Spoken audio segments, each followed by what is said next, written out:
At 10 p.m., your laptop is still open, and you suddenly realize the entire day disappeared into work while your salary may have grown, but your life no longer feels like it belongs to you. Some people have a large net worth but cannot even eat lunch without checking another work notification, and many of them look more exhausted than people earning far less.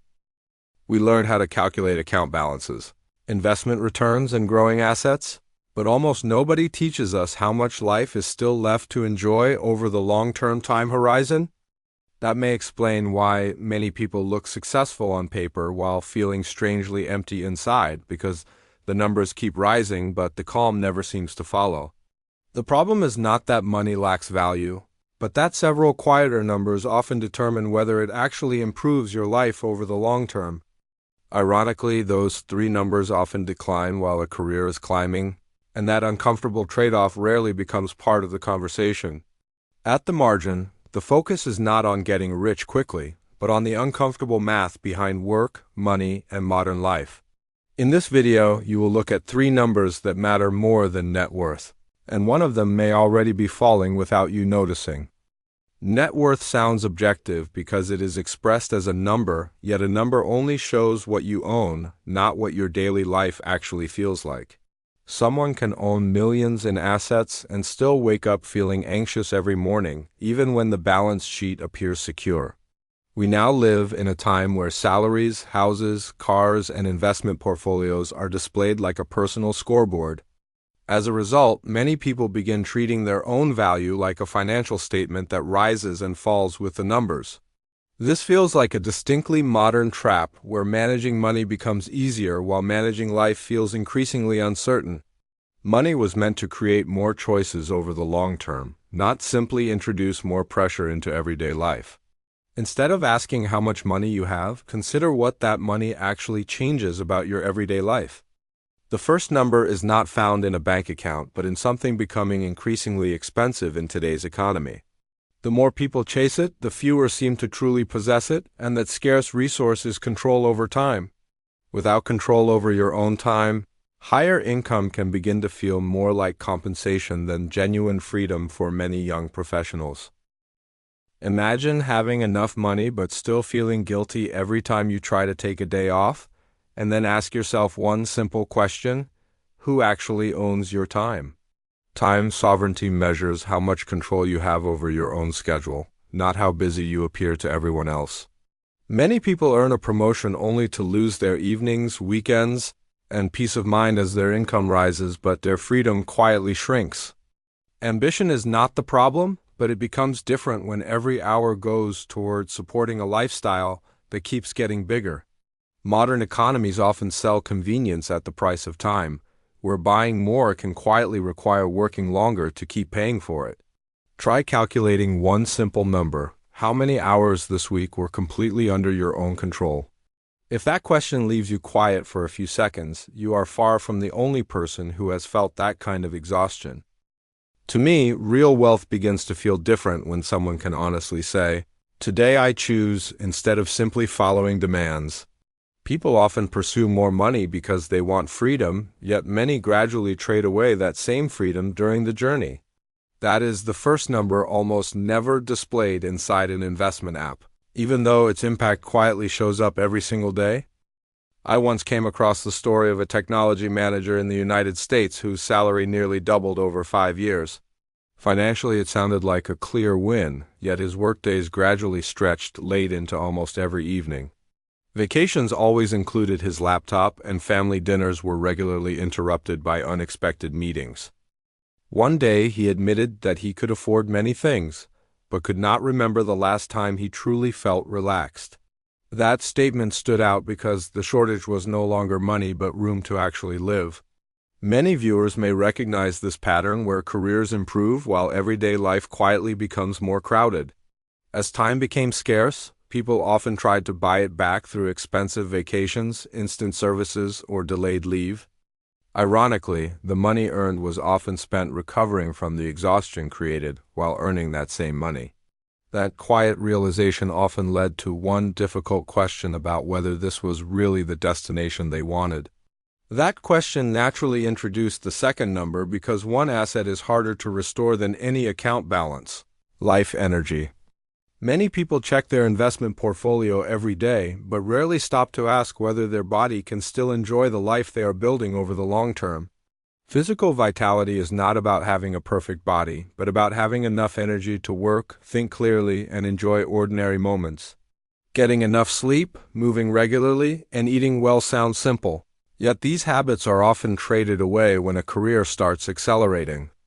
I remember reading about a financial analyst who stayed up late night after night to meet demanding targets until his focus slowly began to disappear. He said he was earning more money than ever before, yet every morning felt like waking up with a battery that was almost empty. To me, that sounds like a form of poverty that receives very little attention because the resources exist while the energy does not. Modern economies reward productivity, and our bodies are often treated like machines expected to keep running without interruption. Machines can always be replaced, but the human body does not come with that same option. Try measuring one simple thing by asking how much energy you actually have before reaching for your first cup of coffee. That answer is often more honest than the number sitting in a bank account, and there is still one more number left to examine. There is a form of wealth that becomes impossible to buy once it disappears: warm and genuine human connection. Many young professionals have hundreds of contacts on their phones, but very few people they would actually call when life feels overwhelming. Busy schedules quietly postpone phone calls to parents, reunions with old friends, and even simple dinners without rushing.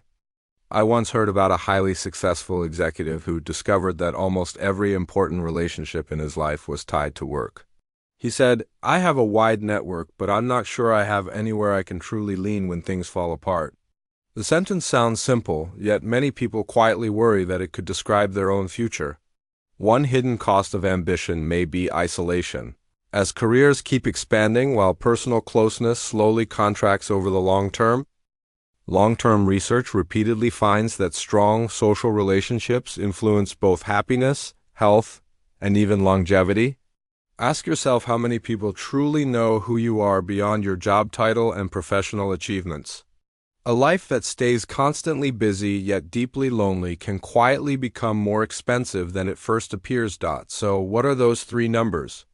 They are time, energy, and relationships. I call this the wealth triangle because these three assets determine whether money actually improves life.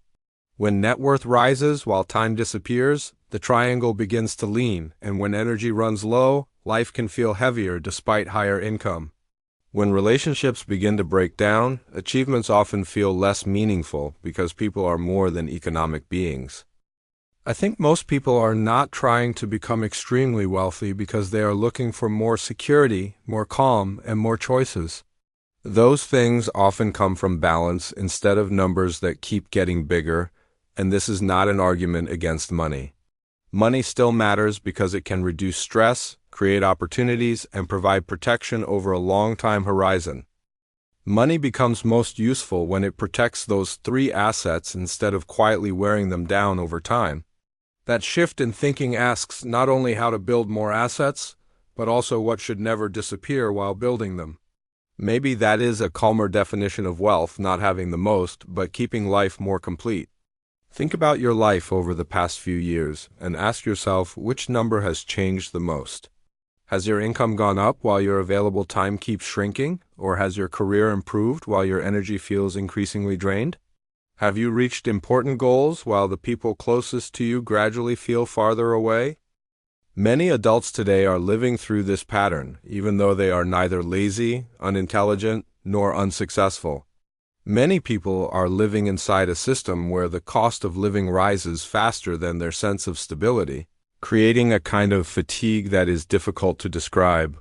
In my view, recognizing this pattern matters because it is not always additional guilt that people are missing. Sometimes what people need is simply a clearer way to look at life and the things that deserve protection before they quietly disappear. Maybe starting tonight, success feels measured not only by what you own, but also by how much of life you are still able to enjoy. That definition may never become viral, but it can still feel more honest. Now, the video ends with one simple question that may stay in your mind long after everything else becomes quiet. So, the three numbers that matter more than your net worth are your time, your energy, and your relationships, because they often seem ordinary until they begin to disappear. If this video made you pause for a moment and think about your own life, then it has already done what it was meant to do. The Margin will keep exploring the financial side of life that is rarely discussed with calm and honest storytelling. If you enjoy videos like this, subscribing helps this channel continue making thoughtful financial documentaries. Before this video ends, there is one question that has no right or wrong answer. If your bank balance suddenly doubled tomorrow, but you had to lose either your time, your health, or your relationships forever, which would it be? Which one would be the hardest to give up and why? Share your answer in the comments, and I'll see you in the next episode of The Margin.